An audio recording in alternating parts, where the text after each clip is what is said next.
বিধি, বিধি, আদো, আদো।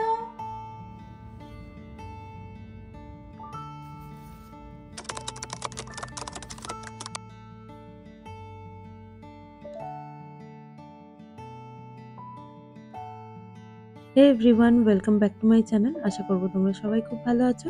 আর একটা নতুন ব্লগে তোমাদের অনেক অনেক স্বাগত জানাই। আজকে যে ব্লগটা তোমাদের সাথে শেয়ার করছি সেটা হচ্ছে সরস্বতী পুজোর প্রিপারেশন ব্লগ। সরস্বতী পুজোর আগের দিন আজকে একটু জায়গাটা সাজিয়ে নেব। তো আজকে তোমাদের সাথে শেয়ার করব যে জায়গাটা কিভাবে সাজিয়ে নিচ্ছি।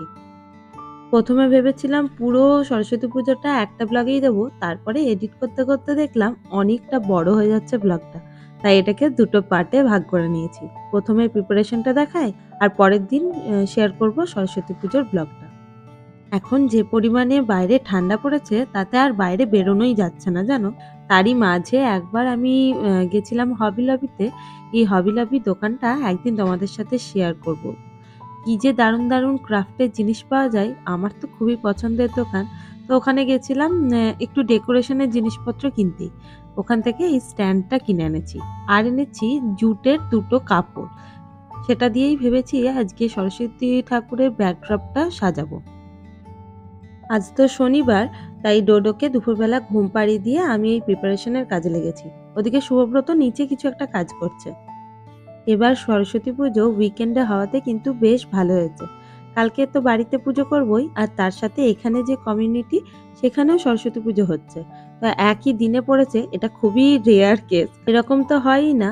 আমরা সাধারণত উইকেন্ড দেখে পুজো করি, তাই সবসময় সরস্বতী পুজো পেরিয়ে যাওয়ার পরে আমাদের কমিউনিটিতে পুজো হয়, কিন্তু এবার একই দিনে আমাদের পুজো হচ্ছে। আগামীকাল সরস্বতী পুজোর জন্য হলটা বুক করা হয়েছে দুপুর 12টা থেকে সন্ধ্যে 7টা অবধি। তো একটু আগে আগেই সবাই চলে যাব, কারণ 12টা মানে বুঝতেই পারছো দুপুরবেলা ওখানে গিয়ে খাওয়া দাওয়ার তো ব্যবস্থা আছেই, তবে তার আগে পুজোটা সারতে হবে।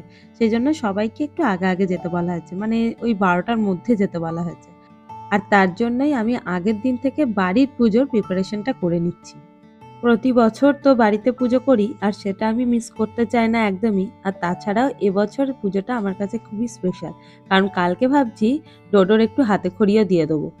এখন তো আমাদের লিখতে দেখলেই ও একটা খাতা পেন নিয়ে বসে দাগ টেনে বেড়ায়।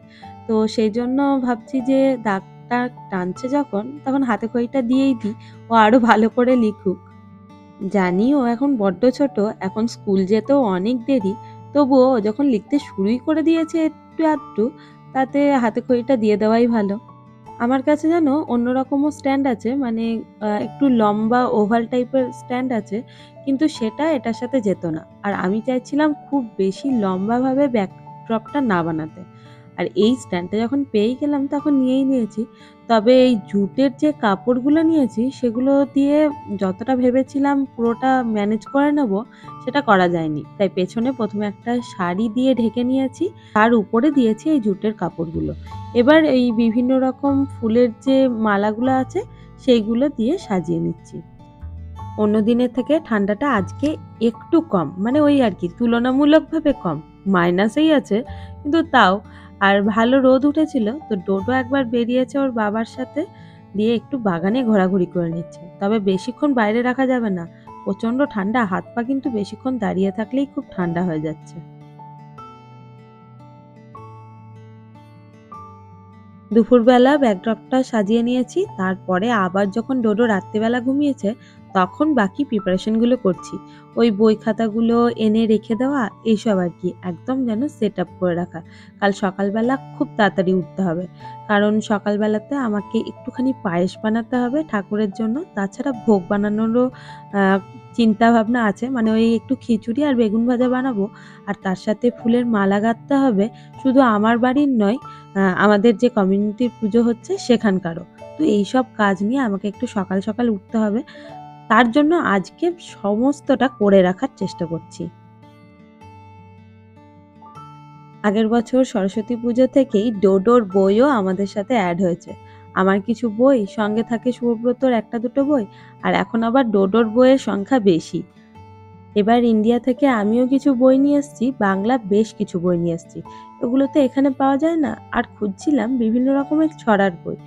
তো তবে এবার না প্রচণ্ড দুঃখ হয়েছে যে আগে আমরা যে ছড়াগুলো পড়ে বড় হয়েছি, সেই ছড়াগুলো একসাথে একটা বইতেও নেই।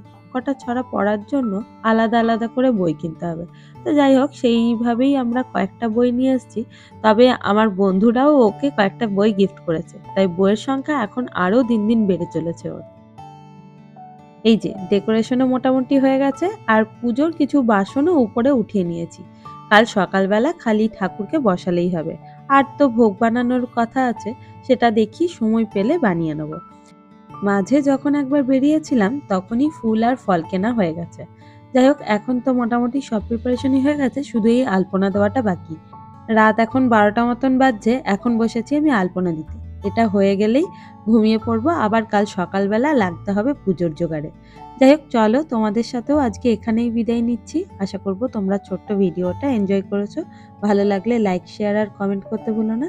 আর যারা নতুন দেখছো সাবস্ক্রাইব করতে ভুলো না। দেখা হচ্ছে খুব তাড়াতাড়ি সরস্বতী পুজোর ব্লগ নিয়ে। ততক্ষণ খুব ভালো থেকো আর সাবধানে থেকো। টাটা।